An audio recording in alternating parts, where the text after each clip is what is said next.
साहब रोज वो वसूली वाले हम गांव वालों को तंग कर रहे हैं, जीना मुश्किल हो गया है हम लोगों का। हाँ साहब, यही कारण से हमारे किसान भाई सत्यनारायण जी को दिल का दौरा पड़ गया है, अभी तक अस्पताल में है। देखो तुम लोग जो भी कहो, लेकिन मैं आंखें मूंद कर तुम लोगों की बातों का भरोसा कैसे कर लूं? तुम लोग कुछ और बोल रहे हो, तुम्हारी ये पासबुक कुछ और। हम लोग भी वही बात आपको बता रहे हैं। हरीश गोयल जो है ये सब उसी का किया धरा है। उसी ने हम गांव वालों को लूटा और उसके बाद गांव छोड़ के पता ना कहां भाग गया। और 4 साल लग गए तुम लोगों को ये पता लगाने में कि कोई तुम्हारे नाम से पैसे लेकर भाग गया। देखो मैं तुम्हारी बात मान भी लूं तो भी कानूनी तौर पर तुम लोगों के पास अपने बचाव के लिए कुछ भी नहीं है, और कोई भी इस मामले में बैंक की तरफदारी करेगा। उनका पैसा गया है तो वसूली तो होगी ना, और अपना पैसा मांगने से किसी को कौन रोक सकता है? और क्या शिकायत लिखूं मैं तुम लोगों की कि हरीश तुम लोगों को लूट कर भाग गया? और किस सबूत पे लिखूंगा मैं ये तो तुम लोग बोल रहे हो कि उसने तुम्हारे दस्तखत करवा के तुम लोगों से विड्रॉल स्लिप ली और तुम लोगों ने दे भी दी। सिर्फ कही सुनी बातों पर केस दर्ज नहीं होता है।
सत्यनारायण तो गुजर गए सुजीत बाबू, अभी कर्जा का बोझा का उनके परिवार वालों पर पड़ेगा।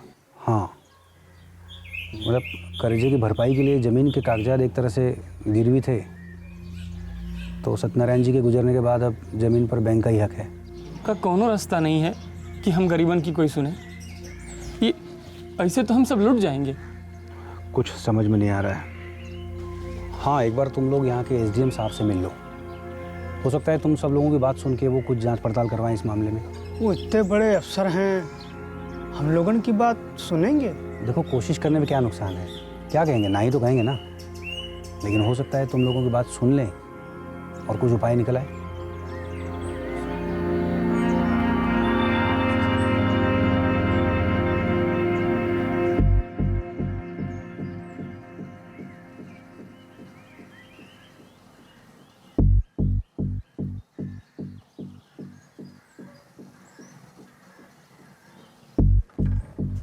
जाओ साहब बुलाएं। साहब हमको लगता है हरीश गोयल ही वो आदमी है जिसने हम सबको ठगा है। कैसे इतना बड़ा कर्जा लेने की हैसियत हम में से किसी का नहीं है। हम लोग छोटे किसान हैं साहब, थोड़ी थोड़ी जमीन है सबके पास, उससे किसी तरह से गुजर हो जाता है। इतना बड़ा कर्जा कोई काहे हम लोग को देगा? लेकिन तुम लोगों ने ही अभी कहा ना कि बैंक के कर्ज के पैसे तुम्हारे अकाउंट में आए और निकाल भी लिए गए। नहीं साहब, हमको पता ही नहीं चला कि कब हमारे खाता में पैसा आया और कब निकाल लिया गया। सारे किसानों का बैंक में खाता है, पर कौन किसान रोज रोज बैंक जाता है साहब? वो तो बैंक की वसूली करने वाले लोग नहीं आते, तो हम लोगों को मालूम ही नहीं चलता कि हमारे बैंक के खाते में कहाँ से पैसा आया और कैसे किसी ने निकाल लिया। तुम लोगों ने बैंक अधिकारियों से बात की? क्या कहा उन्होंने? साहब बैंक तो हमारा सुन ही नहीं रहा है, बल्कि ऊपर से तो ऊपर से साहब हम लोग हर जगह गुहार लगा चुके हैं, अब एक आपे का सहारा है हम किसानों को। मेरे हाथ में कुछ नहीं है। अगर आप ही ऐसा कहेंगे तो हम कहाँ जाएंगे साहब? देखो, मैं चाहकर भी इस मामले में तुम लोगों की कोई मदद नहीं कर सकता, और खासकर बैंक के मामले में तो मैं दखलंदाजी कर ही नहीं सकता। और एक बात तुम लोगों को बता देना चाहता हूं कि अगर बैंक ने तुम्हें कर्ज दिया है और कर्ज की रकम बैंक के पास वापस नहीं आई है, तो बैंक को पूरा अधिकार है अपने कर्ज को वसूल करने का। अब रही बात कि किसने किसको ठगा है, ये जानने के लिए हमें सबूत चाहिए ना, और सारे सबूत जो हमारे पास हैं ये सारे के सारे तुम लोगों के खिलाफ हैं। अब ऐसे में मैं तुम्हारी क्या मदद कर सकता हूँ? साहब ऐसे मत लौटाइए साहब, हम मर जाएंगे साहब। अरे ये क्या कर रहे हो? ये ऑफिस है, चलो वहां चलो, लो इसको। परिवार सड़क पर आ जाएगा साहब। देखो, मैं तुम लोगों को एक सलाह देता हूँ, अगर तुम लोग चाहते हो कि तुम्हारे केस में आगे कार्रवाई हो तो सीधे जाके डीएम साहब से मिलो। डीएम यानी डिस्ट्रिक्ट मजिस्ट्रेट साहब। अगर वो मुझे कोई आदेश देते हैं तो मैं इस केस में जरूर कार्रवाई करूंगा, वरना मैं मजबूर हूं। सॉरी।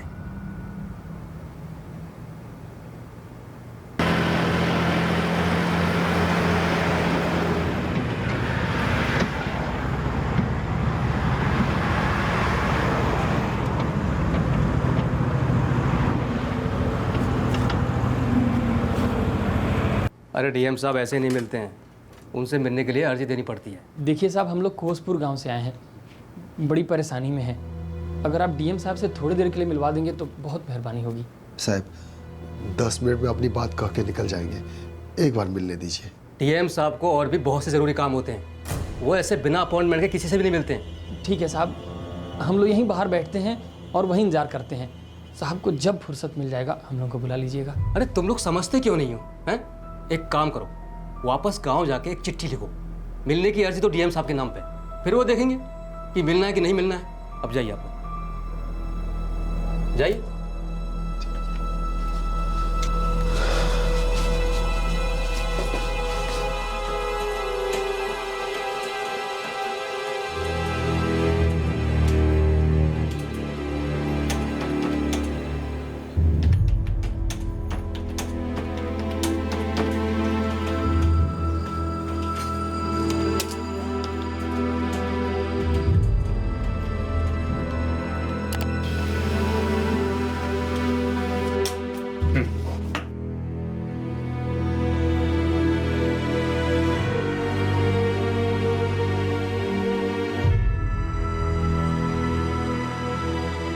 हम इसे रजिस्टर्ड आईडी से भेजेंगे ताकि रसीद हमें मिले। सबूत भी रहेगा कि डीएम ऑफिस को अर्जी मिल गई है, जिसकी रसीद हमारे पास रहेगी।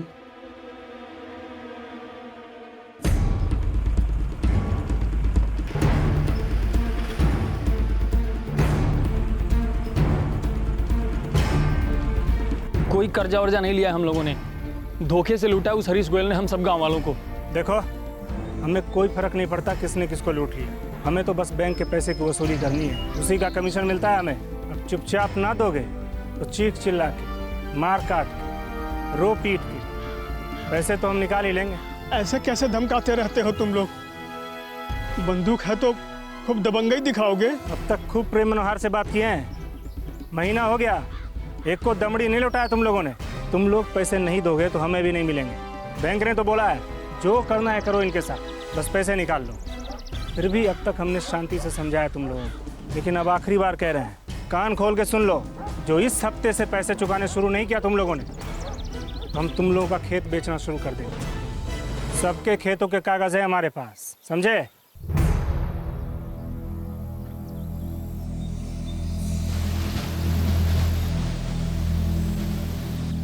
भाई 4 दिन हो गया है डीएम साहब को अर्जी दिए हुए।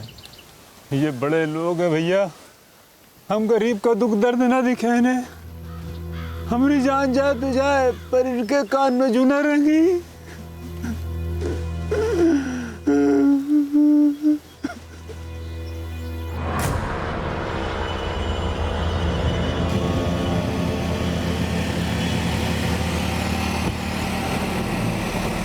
अरे अब क्या तुम धमकी देके जवाब लोगे चिट्ठी का? क्यों भाई, बस तुम ही चिट्ठी लिखे हो पूरे देश में? अरे साहब के पास कितनी अर्जियां आती है पता तुम्हें? साहब 1 हफ्ता से ज़्यादा हो गया अर्जी दिए, इधर हम लोग का जान जोखिम में पड़ा है। एक किसान सत्यनारायण काका मर चुके हैं और दूसरे प्रदीप काका का तबीयत भी बहुत खराब है। बहरे हो क्या तुम? अरे कितनी बार बताऊं, जब डीएम साहब चाहेंगे तभी अर्जी का जवाब देंगे, और नहीं चाहेंगे तो कोई जवाब नहीं देंगे। सब हम किसी को तंग नहीं करना चाहते हैं, बस एक बार हम हमारी बात डीएम साहब के सामने रखना चाहते हैं बस। अगर अब तुम यहाँ से दफा नहीं हुए ना तो हम पुलिस को बुलवा के तुम्हें धक्के मार के यहाँ से बाहर निकलवा देंगे। अरे सीधी सी बात तुम्हें समझ में नहीं आती क्या? डीएम साहब नहीं मिलेंगे, चलो यहाँ से। खराब करके रख दिया है।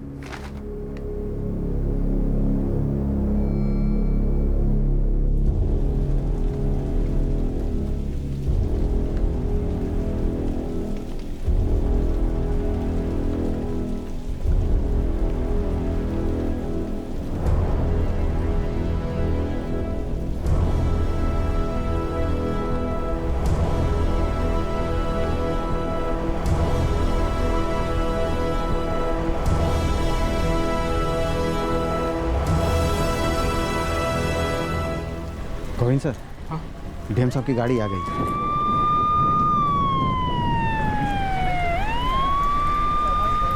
जब तक ये लोग तमाशा खड़ा ना कर लें, चैन नहीं मिलता लोगों को।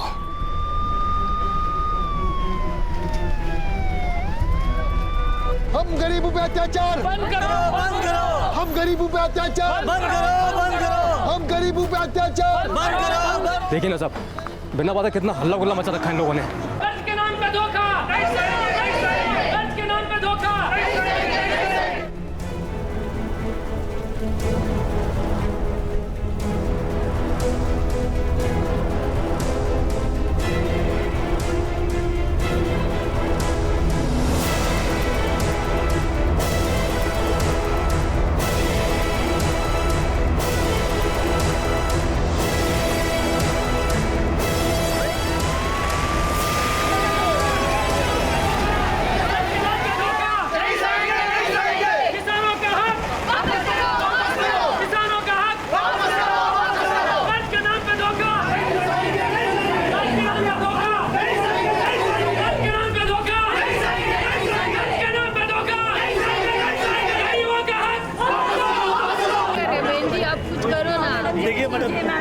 चोट लगी लेके आते हैं रोज, खाने के मोहताज। बंद करो, बंद करो। किसानों पे अत्याचार, छोटे छोटे बच्चे कैसे खाएंगे? कोशपुर के किसानों के धरने का आज तीसरा दिन है। बैंक ने इनके ऊपर कर्जे की अदायगी ना किए जाने का आरोप लगाया है, लेकिन इन किसानों का कहना यह है कि इन्होंने बैंक से ऐसा कोई कर्जा लिया ही नहीं है। कर्ज के नाम पे धोखा, कर्ज के नाम पे धोखा। गरीबों का हक, गरीबों का हक, गरीबों पे अत्याचार, गरीबों पे अत्याचार। अब इन किसानों के इस विरोध में 3 और पड़ोसी गांव के कई किसान शामिल हो चुके हैं, जो कि इसी बैंक से जुड़े ऐसे ही घोटाले का शिकार हुए। कर्ज के नाम पे धोखा, कर्ज के नाम पे धोखा, कर्ज के नाम पे धोखा, कर्ज के नाम पे धोखा।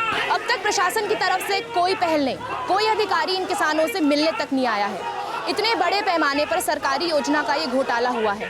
अब देखना ये है कि क्या प्रशासन इन गरीब किसानों की बात सुनकर इस मामले की जांच पड़ताल करवाएगी या नहीं।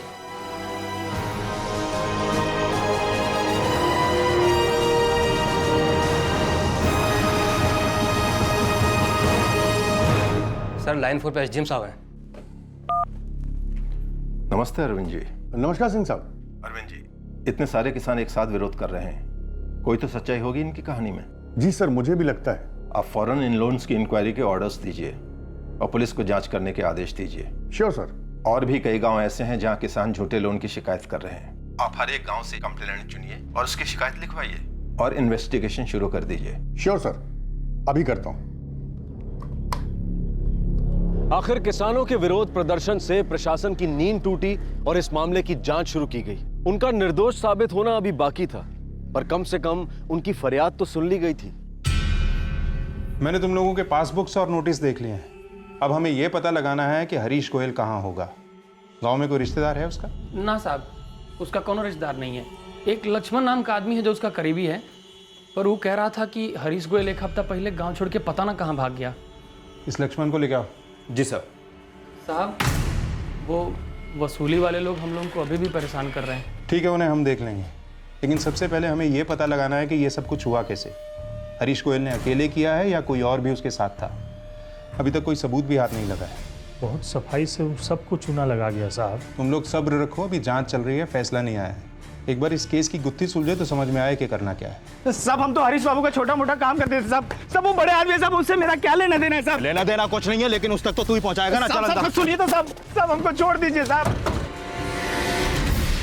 साहब एक दिन अचानक घर वालों को लेकर और सामान बांधकर कहीं चले गए। साहब हमको क्या, किसी को भी नहीं पता वो कहाँ गए। चल तेरी बात मान ली, वैसे कहाँ जा सकता है वो? साहब सच में नहीं पता। सर, ये हरीश गोयल जब से इस गांव से गया तब से उसका नंबर भी डीएक्टिवेट हो गया। उसको पता चल गया होगा कि बैंक वसूली के लिए नोटिस भेज रहा है, इसीलिए चुपचाप फरार हो गया। बैंक में जब भी कोई नई स्कीम शुरू होती थी तो गांव वालों को सबसे पहले वही बताता था, है ना? हाँ साहब। और ये बैंक मैनेजर सुधीर मित्तल, जिसने इतनी दरियादिली से कर्जे बांटे, उसे तो जानता होगा तू। अरे नहीं साहब, मैनेजर जैसे बड़े लोगों से हमारा क्या मेल, हम तो कभी उनसे मिले भी नहीं। सर, वो अजय बोल रहा था कि इस वक्त बैंक मैनेजर कोई अनुरुद्ध सिंह है। इस सुधीर मित्तल का पता लगाते हैं, उसे पता होगा कि लोन सैंक्शन हुए कैसे।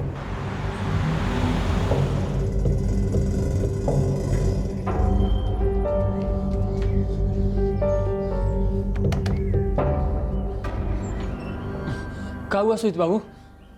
अजय, हम कोर्ट गए थे अपने काम से, तो हमें वहाँ खबर मिली कि बैंक के हेड ऑफिस को पता चल गया है कि डीएम साहब ने इस मामले की तहकीकात के आदेश दे दिए हैं। तो बदले में बैंक ने तुम सब लोगों के खिलाफ कर्जा ना भरने के मामले में केस दर्ज कर दिया है। अब क्या होगा सुजीत बाबू? ये तो मामला रोज बढ़ता जा रहा है। अरे नहीं, अभी तो कुछ नहीं होगा क्योंकि जांच चल रही है। लेकिन अब क्योंकि सामने से बैंक ने केस डाल दिया है तो मैं उनसे लोन के कागजात मांग सकता हूँ। बारीकी से जाँच करेंगे हर एक के लोन केस की, तब जाके पता चलेगा कि इतना बड़ा कर्जा आखिर मिला कैसे। और उससे क्या होगा? अजय देखो, कोई भी कर्जा ज़मीन के हिसाब से मिलता है, और तुम लोगों के पास कहाँ है इतने खेत खलिहान कि इतने बड़ी बड़ी रकम आसानी से मिल जाए। ये कागजात मिल जाएंगे ना तो बात खुल के सामने आ जाएगी।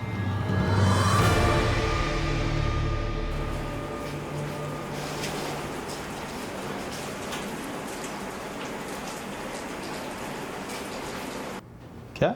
जी सर, अभी 2 दिन पहले ही अनुरुद्ध जी को सीबीआई ने अपनी कस्टडी में लिया है।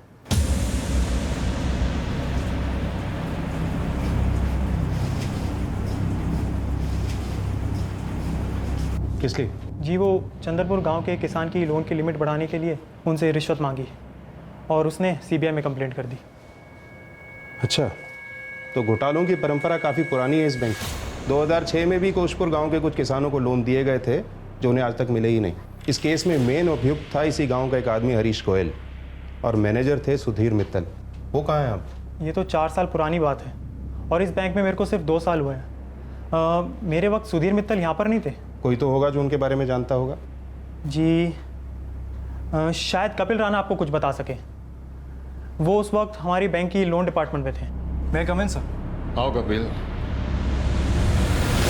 इस वक्त वो हमारी वाराणसी की ब्रांच में है। उनका नंबर है आपके पास? नंबर तो नहीं है, लेकिन मैं आपके लिए ढूंढ के निकालता हूँ। धन्यवाद। एक तरफ उस बैंक के ब्रांच मैनेजर को रिश्वत मांगने के लिए हिरासत में लिए जाने की चौंकाने वाली खबर सामने आई।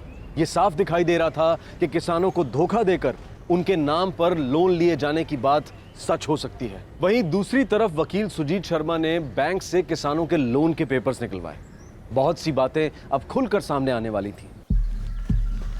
ये तुम लोगों की लोन के मंजूरी के कागजात हैं जो बैंक ने कोर्ट में जमा किए हैं।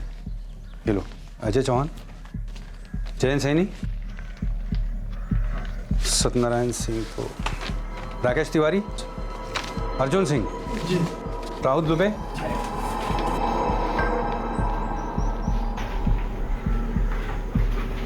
ये तो वही कागज है जो हमने भैंस के कर्जा के लिए हरीश को दिए थे। और ये देखिए, यहाँ हमने 30,000 रुपए भरा था और इसको बढ़ा के 3 लाख कर दिया गया है। आई देखिए, हमारा कागज पे कायद है 4 लाख रुपया कर दिया। ये देखा बाबू, काली 4 लाख रुपया, हमार 3 लाख रुपया।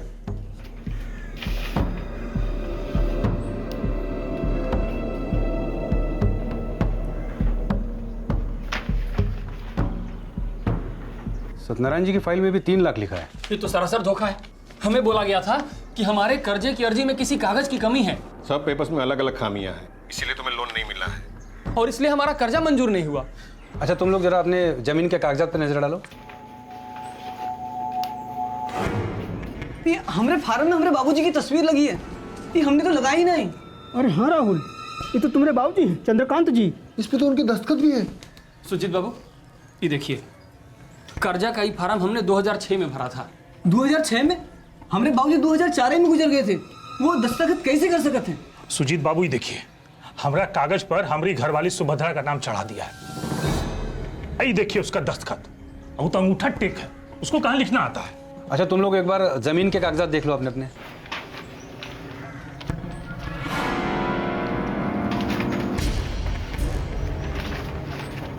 ये देखिए सुजीत बाबू, हमारे नाम पे इतनी बड़ी बड़ी जमीन है, इतना तो हमारा जमीन नहीं है। आई देखिए, हमारा कितना बड़का बड़का खेत दिखाया है।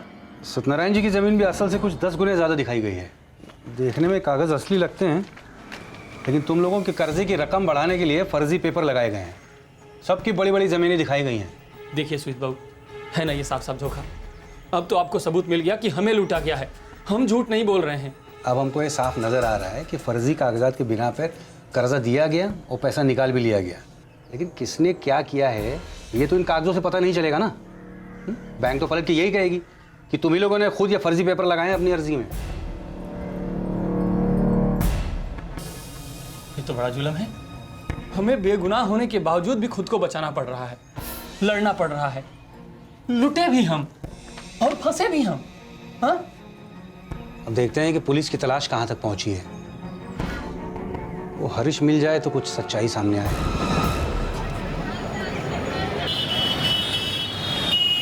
सर, हम तो पहले भी लोन डिपार्टमेंट में एक छोटे से क्लर्क थे, आज भी क्लर्क ही हैं। मैं समझता हूँ कपिल, लेकिन जब तुम वहाँ लोन डिपार्टमेंट में काम करते थे और सुधीर मित्तल मैनेजर थे वहाँ, तब ये फ्रॉड हुआ है। तुम फौरन कोचपुर आ जाओ, बहुत कुछ पूछना है तुमसे।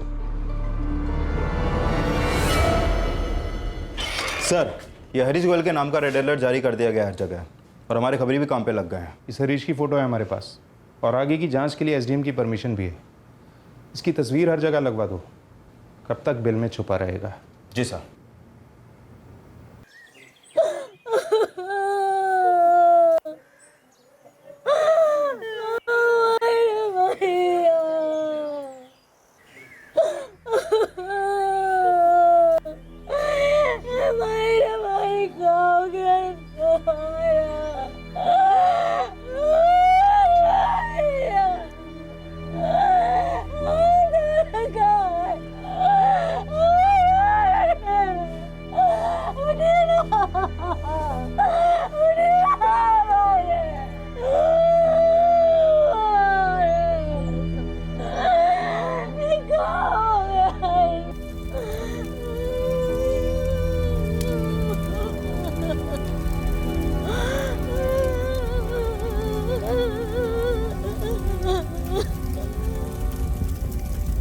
जितना जोर जबरदस्ती करना है कर लो, क्या करोगे?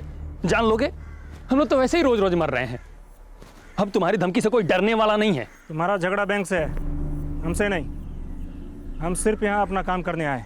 तुम यहाँ सिर्फ हम गरीबों को धमकाने आए हो, जबकि धोखा हुआ है हमारे साथ। ऊपर से तुम लोग गिद्ध की तरह मंडराए हुए हम पर। हम सिर्फ बैंक का पैसा निकलवाने आए ताकि हमारा कमीशन मिल सके। इतने चक्कर लगा चुके हैं, अभी तक कर्जे की एक भी दमड़ी नहीं लौटाया तुम लोगों ने, और भरेंगे भी नहीं, समझे? पुलिस की जांच चल रही है, तुम्हारा बैंक कोर्ट तक पहुंच गया है। अब काहे की वसूली? अब जो होगा कोर्ट कचहरी में ही होगा। ये वसूली ने अब तक 2 जान लेकर ली है, कोई और हम सबको लूट के चला गया, पीछे ये पनौती छोड़ गया। बहुत झेल लिया भैया हम लोगों ने, अब चले जाओ यहाँ से। जा रहे हैं, लेकिन जल्द ही वापस आएंगे दोबारा नोटिस लेके। तो देखते हैं क्या करते हो तुम।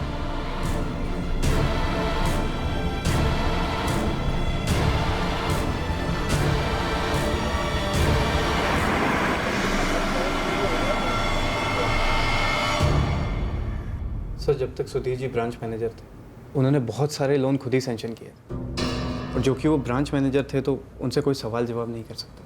कोशपुर गांव के इन किसानों के लोन्स भी सुधीर मित्तल ने खुद ही सैंक्शन किए थे? हाँ सर, उन्होंने ही सैंक्शन किया होंगे। गांव वाले ये पेपर्स लेके आए थे हमारे पास, हमने जांच की है इन पेपर्स की। ये वो पेपर्स हैं जो बैंक ने कोर्ट में जमा किए थे, गाँव वाले के वकील ने वहाँ से निकलवाए। बहुत सी गड़बड़ है इन पेपर्स में। सभी लोन्स के लिए एक ही गारंटर है, हरीश गोयल। ऐसे कैसे हो सकता है कि कोई बैंक किसी के लोन के पेपर्स बिना देखे, बिना परखे उन्हें लोन सैंक्शन कर दे? सर, हमने आपको बताया ना, सुधीर जी ब्रांच मैनेजर थे और एक बार उनका ओके का थप्पा लग गया सर, फिर कोई कुछ नहीं बोल सकता था। हो सकता है इस सब में वो भी शामिल हो। हाल ही में यहाँ का मैनेजर रिश्वत मांगने के इल्जाम में पकड़ा गया है। कोई हैरत की बात नहीं कि इसमें सुधीर मित्तल भी शामिल हो। क्या तुम्हें सचमुच नहीं पता है कि उसका ट्रांसफर कहाँ हुआ है? और अगर वो रिटायर हो गया है तो कहाँ है? कोई तो होगा जो ये सब कुछ जानता होगा। सर किसी को भी नहीं पता कि सुधीर जी कहाँ हैं। दरअसल सुधीर जी का कभी कोई ट्रांसफ़र हुआ ही नहीं था। 2008 में उन्हें सस्पेंड किया गया था और उसके बाद किसी को नहीं पता कि क्यों सस्पेंड किया गया था उसको? सर इन्हीं लोन के सैंक्शन होने के बाद इनकी वसूली ना हो पाने पर बैंक में इंक्वायरी बैठी थी और सर उसी से पता चला था कि लोन सैंक्शन में बहुत बड़े घोटाले हुए हैं। कैसे कैसे सैंक्शन हो सकते हैं ये लोन? लोन डिपार्टमेंट आंख पर पट्टी बांधे बैठा है। किसने चेक किए थे? हमने रजिस्ट्रेशन ऑफिस में पता लगाया, जमीन के ज्यादातर कागजात जाली हैं। सर सारे लोन सुधीर जी ने खुद सैंक्शन किए। हमारे पास ये पेपर्स उनके देखने के बाद ही आते और एक बार उन्होंने सैंक्शन कर दिया तो हम कुछ नहीं कर सकते। सर एक बार लोन डिपार्टमेंट को भी ये सारे पेपर्स दिखा लेते। नहीं, इसकी कोई ज़रूरत नहीं है। मैंने हर केस ध्यान से देखा है। कभी किसी के दिमाग में नहीं आया इन पेपर्स की अच्छी तरह से जांच करनी चाहिए? लाखों रुपए गया है बैंक का इन फर्जी पेपर्स पर दिए गए लोन से। कौन भरेगा ये? सर ब्रांच मैनेजर ही फाइनल सैंक्शन देता, अब उनसे कौन सवाल करेगा सर? सबको पता था कि क्या हो रहा है, लेकिन किसी ने आवाज नहीं उठाई। क्यों? बैंक का काम है लोन देने का और पैसे वापस आ जाएंगे। मैं देखूंगा कि पैसे वापस आ जाए। कैसे वापस आएंगे सुधीर जी? अगर किसान चाहें तो बैंक के खिलाफ फ्रॉड का केस कर सकते हैं अदालत में। मुझे एक बात बताइए, आखिर ये पैसे गए कहाँ? मुझे तो लगता है कि ये पैसे आपकी जेब में गए। इसके साथ मिलकर करते रहिएगा बन। ऐसा इल्जाम मुझ पर मत लगाइए। मैंने जो कुछ भी किया है बैंक के लिए ही किया है। बैंक के लिए नहीं, आपने अपने लिए किया है। बैंक को लूटा है आपने। लूटा है मैंने? What nonsense you are talking? On the contrary, bank का जो टारगेट था एग्रीकल्चर सेक्टर में 20% लोन बांटने का, वो टारगेट पूरा करने की कोशिश मैंने की ताकि बैंक की दूसरे क्षेत्र में लोन देने की क्षमता बढ़ सके। प्रायोरिटी सेक्टर के नाम पर आपने अपनी जेब भरी है। ये क्लॉज है ना, ये एग्रीकल्चर सेक्टर और किसानों के लिए बना है, जिसका नाजायज फायदा उठाया आपने। और तो और खेती के लिए बांटे गए लोन्स वेवर स्कीम का भी आपने खूब इस्तेमाल किया। अनाप शनाप लोन बांटी है आपने अपनी जेब भरने के लिए। क्यों? है ना? हम आपके खिलाफ रिपोर्ट फाइल कर रहे हैं। सर सारे बैंक, खास तौर पे नेशनलाइज्ड बैंक को अपने लोन देने की कैपेसिटी का एक हिस्सा प्रायोरिटी सेक्टर को देना होता है, जैसे कि खेती और किसान। सर सुधीर जी इस स्कीम का बहुत फ़ायदा उठाते थे। और ये लोन वेवर क्या होता है? सर सुधीर जी किसानों के नाम पर 50,000 से कम के फर्जी लोन बनाते थे, क्योंकि वो जानते थे सरकार कभी ना कभी उन्हें माफ़ कर देगी। सर सरकार जिन किसानों के लोन को माफ़ कर देती है उसे ही लोन वेवर कहते हैं। सर सुधीर जी अच्छी तरह जानते थे कि किसान के नाम पर लिए हुए लोन उन्हें कभी वापस नहीं करने पड़ेंगे। तो अब ये सुधीर मित्तल और हरीश गोयल आखिर हैं कहाँ? नहीं पता सर, किसी को भी नहीं पता।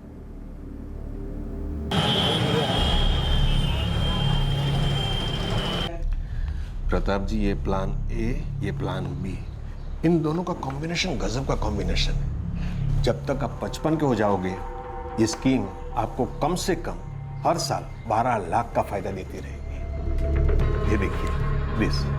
लेकिन ये स्कीम तो कुछ और ही बोल रही है। प्रताप जी, अब मेरी बात सुनिए, दिन रात में यही काम करता हूँ। ये 3 पॉलिसी मिला के मैंने एक खास पैकेज तैयार किया है। ये लीजिए, लाइफ सिक्योर्ड, प्रीमियम कम और 10 साल के बाद पैसे वापस।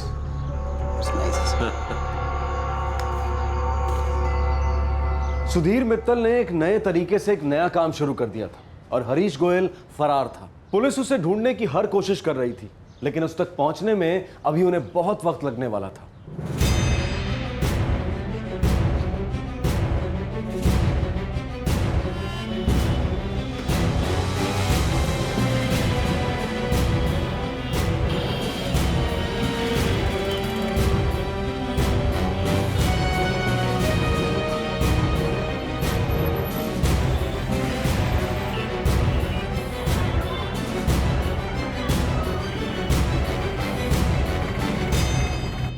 हमने कोई कसर नहीं छोड़ी है, लेकिन ये केस अब तभी आगे बढ़ेगा जब ये हरीश गोयल हमारे हाथ लगेगा।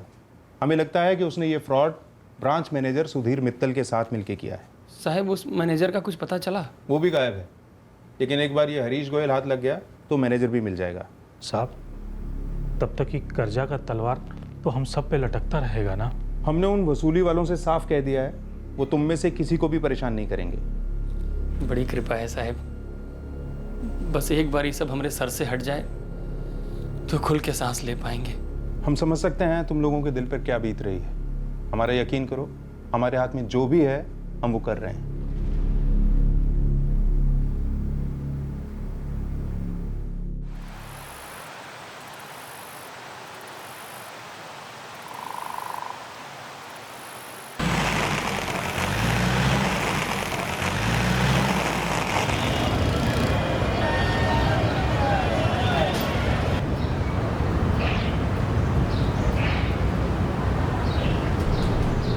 तीन साल और बीत गए।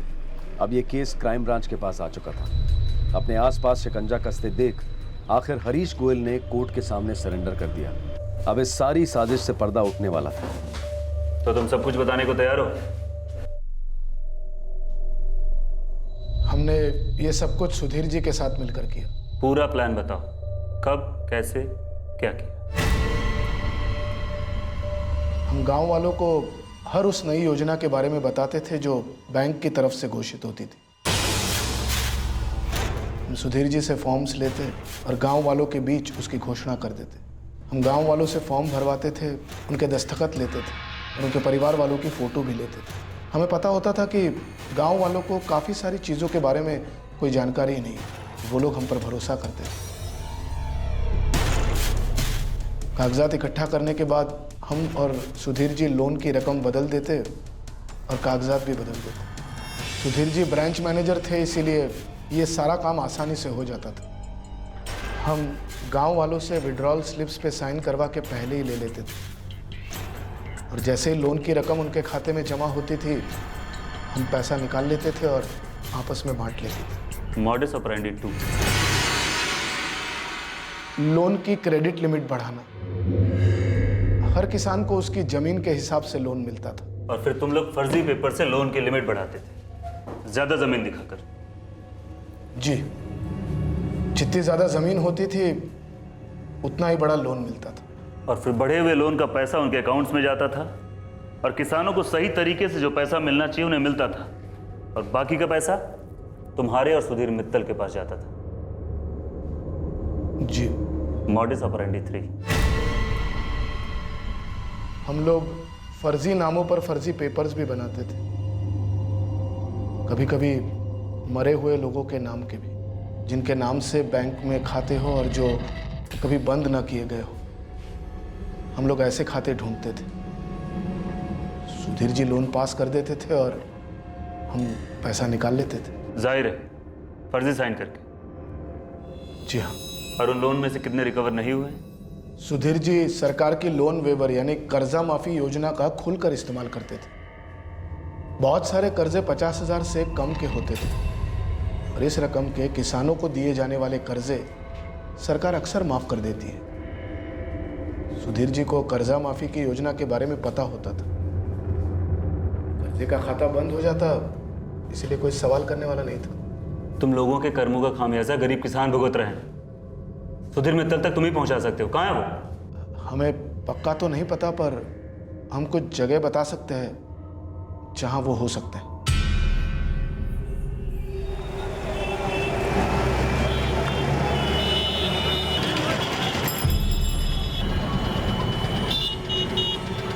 मैं इज्जतदार सीनियर सिटीजन हूं, इसमें मेरा कोई याद नहीं है। आपको अपनी बात कहने का पूरा मौका दिया जाएगा, बस चुपचाप हमारे साथ चलिए।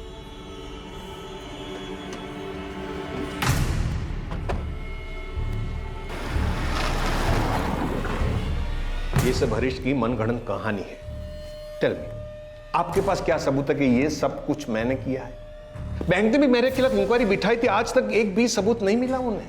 सुधीर मित्तल, हरीश ने साफ साफ बता दिया है कि किस तरह से तुम लोग धोखाधड़ी का प्लान चलाते थे और बैंक को लूटते थे। कौन सी धोखाधड़ी, कौन सा प्लान?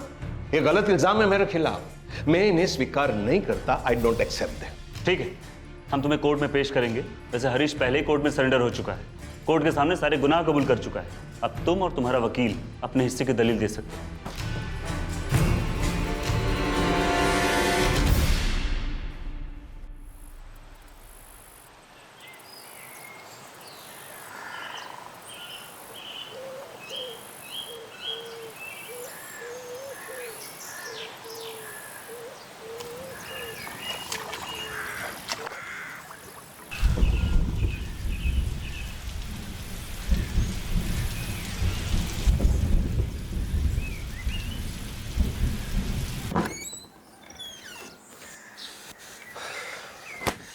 कम से कम अब खुल के सांस तो ले सकत है। हाँ बाबूजी, बिना कोनो गलती के इतना वक्त लगा खुद को बेगुनाह साबित करने में। हाँ बेटा, सुने थे गिद्ध सिर्फ लाशन को ही नोचते हैं, लेकिन ये तो कलयुग है, जीते जागते इंसानों को भी नोचते हैं ये गिद्ध। चल बेटा तू काम पे चल। ठीक है बाबूजी। चल प्रकाश, चला जा।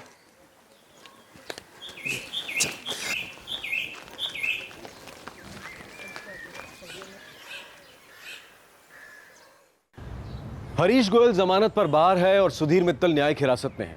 सुधीर मित्तल का अब भी यही मानना है कि उसे इस केस में फंसाया गया है। बैंक ने अपने रिकवरी एजेंट के हाथों अब गांव वालों को सताना बंद कर दिया है। ये गांव वाले अब उस चिंता और डर से मुक्त हो चुके हैं जिसने इनके जीवन में उथल पुथल मचा दी थी। लेकिन कुछ लोग जो इस घटनाक्रम के दौरान अपनी जान खो बैठे हैं, वो अब कभी वापस नहीं आएंगे। जब बड़े बड़े बिजनेसमैन लोन लेते हैं और अक्सर लौटाने में चूक भी जाते हैं, लेकिन बैंक उनसे पैसा वसूल करने के लिए लड़ते ही रह जाते हैं। लेकिन जब गरीब लोगों को इनके वसूली करने वाले लोगों का सामना करना पड़ता है तो उनकी नींद हराम हो जाती है, जीना दूभर हो जाता है। सवाल ये उठता है कि किसानों के और कृषि क्षेत्र के विकास के लिए इतनी योजनाओं के बावजूद उनके जीवन में कोई परिवर्तन क्यों नहीं है? लोन्स की माफी की योजनाएं और इतने अनुदानों के बावजूद क्यों हमारे किसान आत्महत्या करने पर मजबूर हैं? क्या ये लोन माफी की योजनाएं और बाकी सुविधाएं इन किसानों तक पहुंच पाती हैं, उन लोगों को मिल पाती हैं जो इसके असली हकदार हैं? इस केस से कई अहम सवाल सामने आते हैं। बैंक के ब्रांच मैनेजर के अपनी गैर कानूनी गतिविधियों के लिए सस्पेंड होने के बावजूद भी उसके कार्यकाल में दिए गए लोन के बारे में बैंक ने जानने की कोशिश क्यों नहीं की कि शायद गांव वालों को धोखा दिया गया हो? आखिर क्यों उनसे लोन्स की वसूली के लिए रिकवरी एजेंट्स भेजे गए? बैंक ने अपने ही ऑफिसर्स के इस तरह की साजिश में शामिल होने की संभावना पर सवाल क्यों नहीं उठाए, जबकि उसी ब्रांच का एक दूसरा मैनेजर रिश्वत लेने की कोशिश करते हुए पकड़ा गया था? डिजिटाइजेशन की प्रक्रिया को अपनाने से ऐसे मामलों में पारदर्शिता आएगी, जिसका हमें स्वागत करना चाहिए। लेकिन इसके साथ ही ये भी सबसे जरूरी है कि ऐसे गिद्धों पर रोक लगाई जाए जो ऐसी हर प्रक्रिया में दूसरों को अपने लालच का शिकार बनाने का तरीका ढूंढते रहते हैं। और ये कोशिश सिर्फ प्रशासन की तरफ से नहीं बल्कि हमारी तरफ से भी होनी चाहिए। हमें सतर्क रहना होगा ताकि ऐसे मुजरिम हमारा फायदा ना उठा सके। आपसे फिर मुलाकात होगी क्राइम पेट्रोल सतर्क में एक और नए केस के साथ। तब तक अपना ख्याल रखें, सुरक्षित रहें और याद रखें, सही वक्त सही कदम, सतर्क रहें। जय हिंद।